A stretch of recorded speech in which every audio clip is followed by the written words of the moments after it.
Hello student, আজকে তোমাদের class 10-এর life science test পেপারের কিছু গুরুত্বপূর্ণ এমসিকিউ দেখব।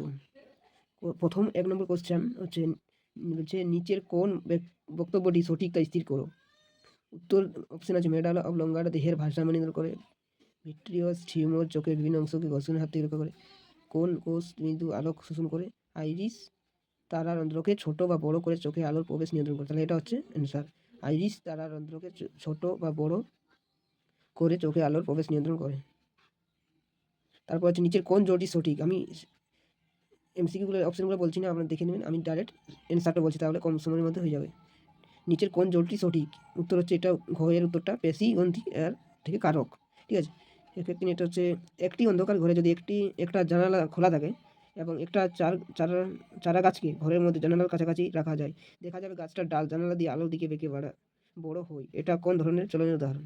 বলছে একটা বাড়ির জানালার পাশে যদি একটা চারা গাছ রাখা হয়, তো ওটা আলোক রশ্মির দিকে যাবে, সূর্যের আলোর দিকে যায়, যেটা সূর্যের আলোর দিকে যেতে চাইবে, দেখবে ওটা কি হবে, এটা হবে ফটোট্রফি।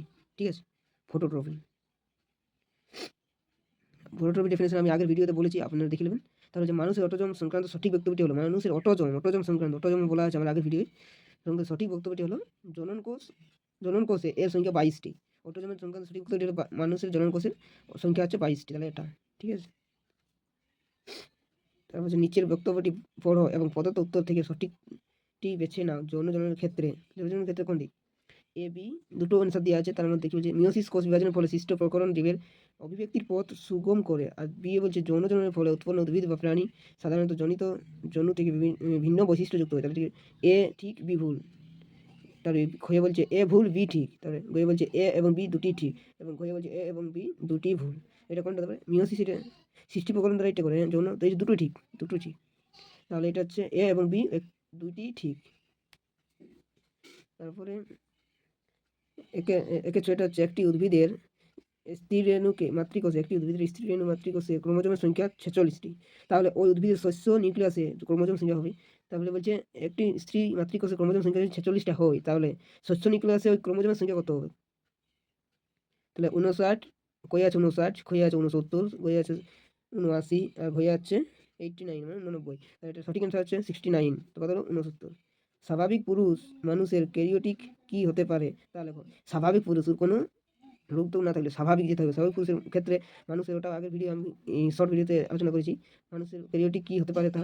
এটার সঠিক অ্যান্সার হচ্ছে গো 44 AA প্লাস XY। ঠিক আছে, তারপরে একের আটের অ্যান্সারটা দেখো। সাদা বর্ণ ও অমসৃণ লোমযুক্ত গিনিপিগের জিনোটাইপ কি কি হতে পারে।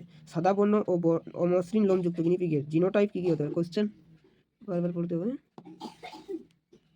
কি হতে পারে। এটা কয়ে আছে স্মল বি, ছোট হাতের বি ডবল বি প্লাস ছোট হাতের বি বি, তারপরে capital R R small B B capital R small R. তাহলে এটাই হবে কয়েকটাই। বলছে সাদা বর্ণ ও অমসৃণ লোমযুক্ত গিনিপিগের জিনোটাইপ এটা। ঠিক আছে, তারপরে 1 নম্বর কোশ্চেনটা হচ্ছে XH প্লাস XH ও XH ওয়াই এইরূপ মাতা ও পিতার মধ্যে ক্রস হলে কত শতাংশ হিমোফিলিক পুত্র ও কন্যা হতে পারে, লেখো। এটা হচ্ছে XH প্লাস XH ও XH ওয়াই, এটা কই আছে 50% কন্যা 50% হিমোফিলিক। প্রথমে অ্যান্সারটা দিয়েছে, এটাই হবে 50% করে। ঠিক আছে, তারপরে বলছে ঘোড়ার বিবর্তনের ধারায় নিচের কোন পরিবর্তনটি ঘটেনি তা স্থির করবে। কোশ্চেন ভালোভাবে পড়বে। কি বলছে, ঘোড়ার বিবর্তনের ধারায় নিচের কোন পরিবর্তনটি ঘটেনি, যেটা ঘটে নাই।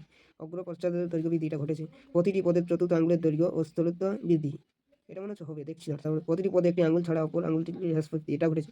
গ্রীবা ও মস্তকের প্রবলন, এটা ঘটেছে। তাহলে এটা কোন হচ্ছে খয়ারটা, এটা ঘটেনি। প্রতিটি পদের চতুর্থ আঙুলের দৈর্ঘ্য ও স্থলতা বৃদ্ধি।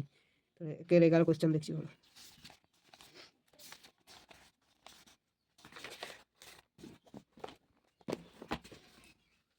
একের 11 কোশ্চেনটা কি আছে দেখি। বলছে অস্তিত্বের, একের 11 কোশ্চেন হচ্ছে অস্তিত্বের জন্য সংগ্রামের সাথে নিচের কোনটি সংশ্লিষ্ট তা স্থির করো। কি আছে, প্রকরণের উদ্ভব, প্রাকৃতিক নির্বাচন, অনুকূল প্রকরণের পঞ্জীভবন ও বংশগতি লাভ। হয়ে আছে সীমিত খাদ্য ও বাসস্থান। কি বলছে, অস্তিত্বের জন্য সংগ্রামের সাথে নিচে কোন সংশ্লিষ্ট স্থির। অস্তিত্ব মানে ওখানে থাকার জন্য ওর কী কী প্রয়োজন, ওটা হচ্ছে সীমিত খাদ্য আর বাসস্থানের প্রয়োজন। এটা তা বলছে একের বার হচ্ছে ডিনাইট্রিফিকেশনে ধাপে ধাপে যে ঘটনা ঘটে তার সঠিক ক্রম নির্ণয় করো।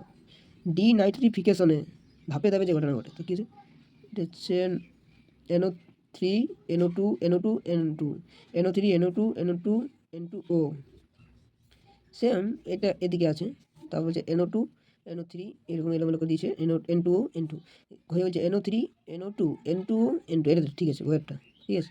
ডিনাইট্রিফিকেশন মনে রাখো, ডিনাইট্রিফিকেশনের ক্ষেত্রে এটা নিজের কোনটি জল দূষণ সম্পর্কিত নয়, তাই ছিল জল দূষণ, যেটা আমরা জল দূষণ করে, যেমন জল দূষণ সম্পর্ক নয়, টাইফয়েড জল দূষণে সম্পর্কিত নয়, যেটা বলিস নয় কোয়েশ্চেন মার্কে পড়বে, জল দূষণ সম্পর্কিত নয় যেটা, তাহলে টাইফয়েড বটে, হেপাটাইটিস এটা বটে, ফুসফুসের প্রদাহ এটা নয়, এটা তাহলে অ্যান্সার। তো এটা ব্ল্যাকফুট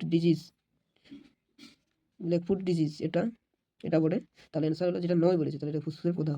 তারপর 1-14 কোয়েশ্চেন হচ্ছে বিশ্ব উষ্ণায়নের সাথে নিচের কোন প্রজাতির অবলুপ্তি সম্পর্কিত, বিশ্ব উষ্ণায়নের সাথে নিচের কোন প্রজাতির অবলুপ্তি সম্পর্কিত আসছিল বলছে, বিশ্ব উষ্ণায়নের সাথে বিশ্ব উষ্ণায়ন যখন হয়েছিল তখন কোন জাতিটা অবলুপ্ত হয়েছিল সেটা বলছে।